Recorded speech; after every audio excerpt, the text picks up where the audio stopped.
Bom, então aqui no tarô mitológico nós temos a nossa Perséfone. Eu quero que vocês olhem para essa carta, tanto aí na mão de vocês, está aqui comigo a minha também, quanto aqui na imagem, tanto faz, tá? Observe os detalhes dessa carta, né? Então nós temos aqui duas torres, uma branca e uma preta. Nós temos essa passagem, essa escada que desce. Lá no fundo, nós temos uma imagem que parece ser de um campo florido. Nós temos águas, nós temos trigo, céu, né? Tá bem bonita aqui essa imagem. Então, ela tá passando por uma porta que tem uma escadaria para baixo. Vocês percebem que é um lugar escuro, né? Nós temos aí também a nossa personagem principal entre essas colunas, tá?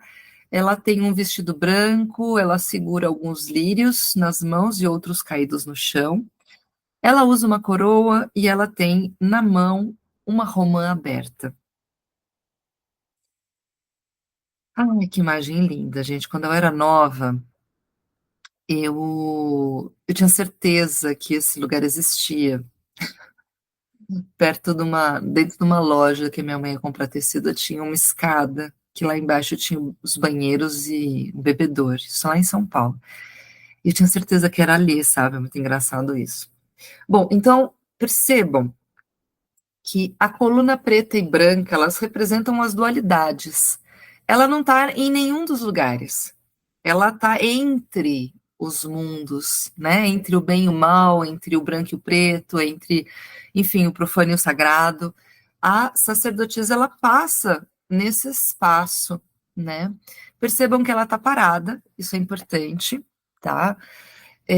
Ela estava colhendo os narcisos, que são as flores relacionadas tanto ao mito quanto à, à pureza. Muitas vezes os narcisos também são flores relacionadas à morte, tá? Então essas flores elas falam assim, tem alguma coisa morrendo, tá? Que fala do mito da Perséfone, que é exatamente a morte dessa inocência, né? Desse mundo infantil, dessa coisa muito, né, da criança pequenininha, inocente, bobinha, para um amadurecimento, né? A roupa dela também é branca, que denota essa pureza, tá? A romã é uma fruta muito relacionada aos mistérios femininos, tá? Porque ela é vermelha, então a gente pode acessar aí o sangue menstrual, o sangue do parto, e ela é cheia de sementes, né? Que fala dessa fertilidade do útero feminino, tá? E, né, na história da Perséfone, que eu já vou contar melhor também, é a fruta que ela come do submundo e que ela tem duas denominações, assim, dois significados, tá? Mas é a fruta que ela come aí e passa a ser do submundo. E é isso, e ela olha para você, né? Como se ela estivesse dizendo alguma coisa, percebe? Se a gente parar para olhar, o que que você sente olhando para Perséfone, para essa mulher que está diante de você? Ah, e uma última coisa, é o submundo que ela tá. Porque, ó, a escada escura que desce, e lá no fundo é um mundo que a gente conhece, né? A superfície, tá? E essa imagem vai se repetir, viu, gente? Essa é a imagem do fundo, vocês observem a próxima carta, que é a mesma imagem. Sacerdotisa os mistérios, intuição, mistério, a voz interior. A papisa do tarô, a sacerdotisa, nos mostra que chegou o momento de entrarmos em contato com a nossa intuição. O mundo mudará menos com as determinações do homem do que com as adivinhações da mulher. Eu adoro essa frase. Esse arcano nos mostra o poder do feminino, aquele lado mais pacífico, calmo, que age com sabedoria, a nossa curandeira interna. Há um segredo a ser revelado que só o silêncio pode trazer. Permita-se entrar nesse silêncio. Aqui, no tarô de Rider-Waite, tá? Nós temos de novo as duas colunas, mas agora nós temos no fundo o quê? Um pano, né? Um véu. Dá para ver que é um véu. É um véu, tá vendo? Um pano no fundo dá para ver outras coisas. Ou será que é um mar? O que será que tem aqui no fundo? De romãs, né? Esse pano. Esse B e esse J são inscrições da entrada do Templo de Salomão. Lembrando que esse tarô do Rider-Waite ele tem muitas referências esotéricas, tá? Ele foi feito sob influência do Golden Dawn, né, que é exatamente esse grupo de ocultistas do início do século retrasado que buscavam retomar os saberes, né, aí da cabala, da numerologia, e várias outras coisas relacionadas. Aqui nós temos na mão dela a Torá, tá? Que em alguns autores eles trazem uma troca com o tarô, né? Que se você trocar o A pelo O, vira tarô, enfim. Aqui nós temos esse chapéu em referência a Ísis, né? A Ísis tem esse mesmo chapéu, que são das luas crescente, minguante, e a lua cheia aqui no centro. E ó, aqui novamente a lua. E a referência às águas, tá vendo como esse vestido, ele parece que ele se torna água, né? E se mistura aí com essa lua crescente, tá? E essa cruz aqui é o centramento, né? A sacerdotisa é uma carta muito disciplinada, tá? Ela tem esse lugar aqui, ó, é o centro, né? É a passagem entre os mundos. Essa imagem eu quis trazer porque ela é muito a sensação que traz essa carta, sabe? A carta da sacerdotisa é isso, é esse lugar de é um mistério que incomoda, sabe? É uma coisa assim, eu sei que você sabe que eu sei. Aqui no tarô alquímico, que essa meia-lua parece um barco, né? Ela está navegando, né, nesses mares. Nós temos muitas referências à lua, inclusive o número 2, né? Como eu disse, no tarô mitológico, os números eles não são muito presentes, tanto que tem um momento da ordem que o tarô mitológico nem segue a ordem correta, sabe? Da numerologia relacionada ao tarô tradicional, tá?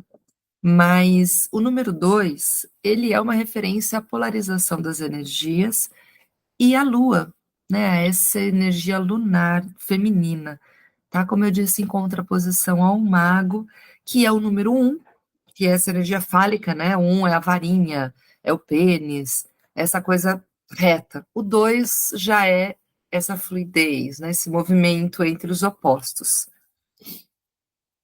Ó, esse tarô também traz essa imagem, né? De novo, do silêncio, daquilo que não se fala, e da romã, né? Dos segredos do feminino. Inclusive, os segredos do feminino, gente, eu queria trazer uma coisa muito interessante aqui. Eu aprendi que o véu que nós ocidentais enxergamos nas mulheres, né, ali do Oriente Médio como algo que reprime elas, e eu não estou falando aqui, tá, de religiões extremistas, tá? Porque as religiões extremistas, elas trazem essa questão da repressão ao feminino escancarada, tá? Eu estou falando que nem tudo é isso. E que tem muitas. Barulho do gato, gente, não sei se vocês estão ouvindo. Tem muitas referências ao véu como uma proteção mesmo ao feminino. Eu estudei já com algumas mestras que me trouxeram conhecimento do Islã, que o que a gente conhece é o extremista, sabe? Aquela coisa assim exagerada mesmo, que eu falei que é uma repressão muito forte, nítida, mais que a religião islâmica e a maior parte das pessoas que seguem essa religião e usam o véu, não é no sentido que a gente acha, sabe? Existe muito questionamento sobre isso, porque a gente olha como se fosse uma coisa ruim. Mas, na verdade, o véu, originalmente, é um véu de proteger esse feminino, para que ele possa se expressar do jeito que ele quiser, né? Então o véu ele é usado em ambientes públicos, em ambientes onde eu não estou protegida na minha intimidade. Só que na intimidade dessas mulheres é um mundo assim nutrido, maravilhoso, pleno, sabe? Só que isso não precisa ser exposto em todos os lugares. Então o véu, ele pode ser uma expressão muito de olha, eu tenho a minha intimidade, eu tenho os meus mistérios, não preciso falar sobre eles para todo mundo. E eu posso ser respeitada nesse espaço. Então, a carta da sacerdotisa para mim representa muito esse véu também, esse espaço íntimo feminino. de muito saber e de muito cuidado, de muita preciosidade para ficar por aí de qualquer jeito.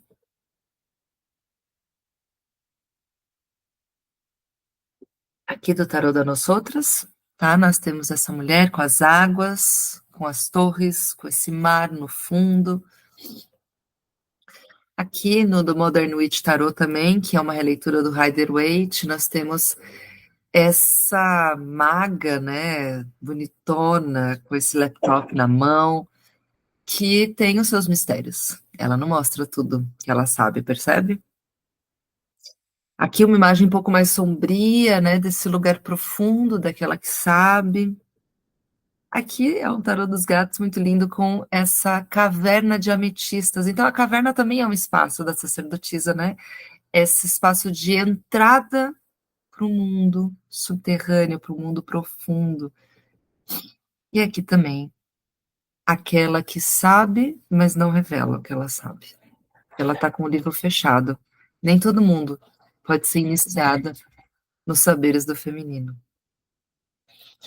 A pa- Como eu falei, né, a papisa pode ser vista como uma representação do yin primário, né, o aspecto feminino da divindade. Personifica as qualidades de Isis, Ishtar, Astarte, todas as deusas que reinaram sobre os rituais dos mistérios femininos.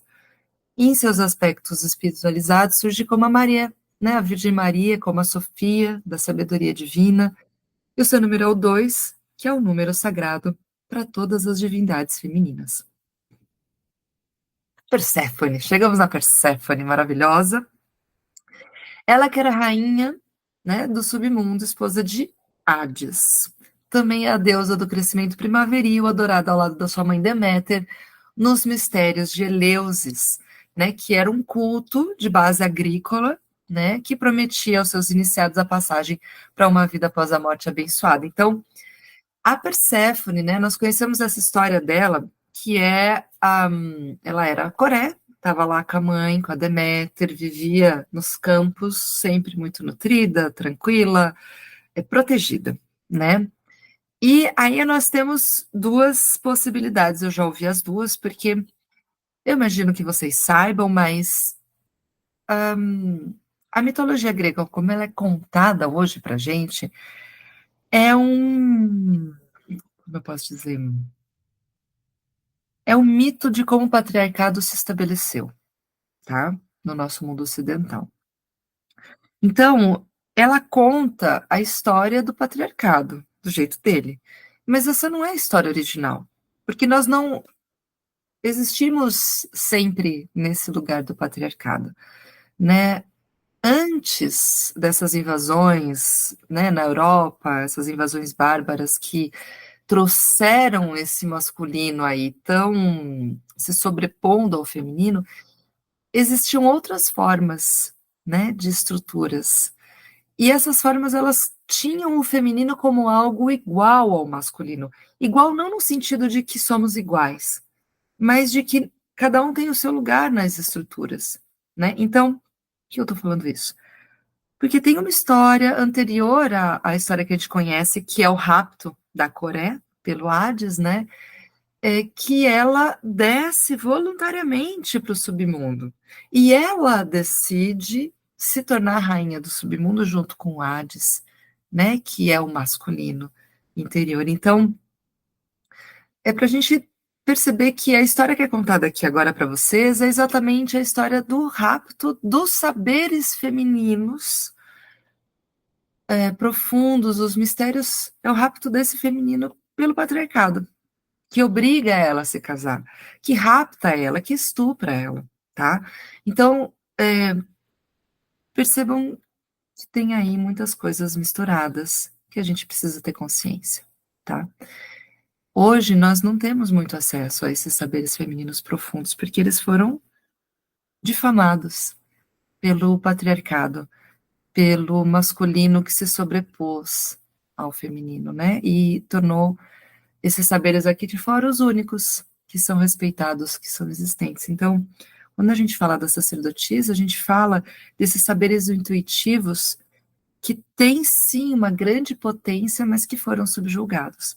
O tarô, por exemplo, é um exemplo disso, né? A intuição, os oráculos, esses saberes que não passam pela racionalidade. Hoje em dia, a gente sabe disso. Todos esses saberes são olhados como se fossem coisas negativas, ilusórias, e que, de alguma forma, não tem muita seriedade, não são colocados num patamar de sabedoria real. Entende que isso é subjugar esses saberes, é colocar eles num lugar de inferioridade. E é isso que foi feito com Perséfone. Então, ó, Coré, né, a fofinha, foi sequestrada por Hades e levada para o submundo para se tornar sua esposa, tá? Sua mãe Deméter, desesperada com seu desaparecimento, procurou incansavelmente por todo mundo, acompanhada pela deusa Hécate, tá? Que carregava tochas. Ao descobrir que Zeus entregou Perséfone a Hades. Não só entregou, como permitiu, né, um casamento forçado, essa é a história do patriarcado. E ele também abusa da própria filha, porque Zeus é o pai da Perséfone, tá? Ele abusa da própria filha. Assim, em algumas histórias, ele, Hades entrega, né, a romã para Perséfone comer, que ela está com fome e tal. E quando alguém come um fruto do submundo, ela não pode mais sair de lá. Ela está presa ao submundo. Em outras histórias, diz que quem deu essas sementes de romã para Perséfone foi Zeus. E nesse suco da romã tinha o filho dele, né? Nós tínhamos o Zagreu, tá? Que é o Dionísio, que nasceu duas vezes. Tá? Então, tem algumas histórias que contam dessa forma. Se vocês quiserem, eu posso explicar mais sobre isso. Porque Zagreu, que é Dionísio, o primeiro nome do Dionísio, ele é um fruto de Zeus com uma mortal, né, que Hera foi atrás e, enfim, mandou ele para os titãs que destroçaram ele. E aí, nisso, ele pega esse filho de volta, tá? Ele costura na coxa e leva para Perséfone gestá-lo novamente, tá? A primeira esposa, né, que é a mãe, a primeira mãe é a Semele, que ela era uma amante de Zeus e Hera foi lá, falou para ela assim, olha, se você pede para Zeus se mostrar, né? Eu contei isso na história do Dionísio, né? Pede para ele se mostrar e aí você vai ver se é ele mesmo, né? E quando ele se mostra, ela morre e ele consegue salvar o filho, tá? Então, algumas histórias contam que o segundo nascimento dele se dá por Perséfone, ou seja, ele nasce no mundo dos mortais e depois no mundo, no submundo, né? No subterrâneo. Então, uma das mães do Dionísio é a Perséfone e ela engravida com o suco de romã, que é dado por Zeus. Então, em algumas histórias, não é um suco de romã, é um abuso mesmo de Zeus, que tem esse filho aí, o Dionísio, com Perséfone. Tá bom? Muita coisa, se precisar de ajuda, me escreve, me fala, tá? Então, voltando, ela é sequestrada, a mãe fica atrás, puta da vida, e aí ela consegue ouvir a história de um rapaz, de um jovem que aparece, inclusive, depois no nosso tarô. Ele aparece lá como é, o... Ai, fugiu a palavra, gente. Nós temos o cavaleiro e nós temos o pajem. O pajem de ouros é o Triptólemo. É ele que vê o sequestro de Perséfone. Ele vê a carruagem levando Perséfone para o submundo. E ele conta isso para Deméter. E aí ela consegue ir lá falar com Zeus, falar com Hades, fica puta da vida, fala: devolvam minha filha. E aí eles falam: não dá mais, ela comeu do fruto aqui do submundo, ela vai ter que ficar.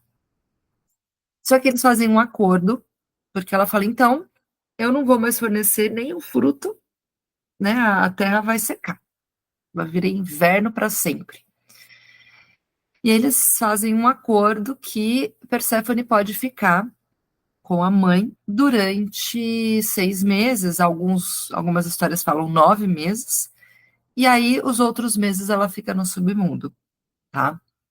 Eu gosto da ideia dos 9 meses. Então, quando ela vem para a Terra, é a primavera, né? Por isso que ela é a rainha da primavera também. Então, ela vem e traz todas as flores, as sementes que eclodem, tudo brota na Terra. E ela fica esse tempo com a mãe super feliz, faz tudo brotar. Quando tá chegando perto dela voltar para o submundo, aí começa o que? O outono. Aí tudo já começa meio que. Murcha, murcha, murcha. E inverno é quando ela desce. É quando ela vai para o submundo, aí a mãe se. é, ela não. Ela se recusa a florescer qualquer coisa, trazer qualquer vida para cá. Ela vai para o submundo, simbolicamente também, e a gente fica sem nada aqui. Lembrando que essas histórias são da Europa, tá? Lá o inverno, o verão, o outono, tal, são bem nítidos, tá? Eu gostaria muito que houvesse, que a gente pudesse ter acesso a histórias que refletem a nossa conexão com a Terra aqui, né? Que é tropical, que tem outros ciclos, mas enfim, a gente está aqui estudando, né? Esses mitos. Bom, só para dizer que é uma relação total com os ciclos da própria natureza, para que a gente se conecte à produção de alimento aí, que era muito importante, tá? Então é isso, tá? Seu retorno atual à Terra, na primavera, quem faz o transporte é Hermes, tá? É ele que leva ela para o submundo e depois traz ela para a Terra, tá? Quando retornava ao submundo no inverno, a Terra se tornava árida e o crescimento cessava. Em outros relatos, Perséfone é retratada como a rainha do submundo, recebendo figuras como Hércules e Orfeu em sua corte, tá? E é por isso que muitas mulheres que têm Perséfone muito forte passam por esse processo, que é essa coisinha fofinha, bobinha, tolinha, que acredita em todo mundo, Coré, aí ela cai, pá, tá lá para baixo, passa por situações muito complexas, muito difíceis, muito mil coisas, se torna rainha dos domínios interiores e ela tem essa oscilação. Ela ora está aqui toda florida, ora está lá no submundo toda densa, toda escurecida, né, digamos assim. Então, ó, nos mitos órficos, a donzela Perséfone foi seduzida por Zeus, disfarçada de serpente, né, que ele que leva ela para lá, e ela lhe deu um filho, o deus Agreus, que quando Zeus o colocou no trono do céu foi atacado e tudo mais, né? E aí depois ele teve com a Semele, o filho, tá? Então, pode ser que também aí tem um outro mito, né? Que tem uma deusa infernal chamada Melinoi, que pode ser a Hecate, que também teria nascido dessa união. Uma coisa importante, algumas histórias ficam meio confusas, porque a parte feminina dos mitos gregos, como eu já falei, foi apagada, tá, gente? Só deixaram o que queriam, né? O que quiseram deixar, tá? Então ninguém sabe muito bem, por exemplo, a história da Hecate. É uma história muito confusa, muito sem começo, meio e fim, sabe? Outra coisa, Perséfone, a sacerdotisa, é a incorporação da nossa parte que conhece os segredos do mundo interior. Ela é só percebida pela consciência desperta e aparece por meio, assim, de fragmentos, estranhas coincidências que nos fazem imaginar se existe algum padrão oculto agindo em nossas vidas, tá? O mito enfatiza o movimento cíclico do tempo, retratando esse ritmo misterioso interno, vai vem de algo, né? As sementes das mudanças, como eu disse, a gestação de novas coisas, porque o submundo, antes de serem transferidos ao cuidado da Mãe Terra, estão lá, né? Nesse lugar profundo. E depois elas vão para nascerem no mundo material. E essa é a nossa Perséfone.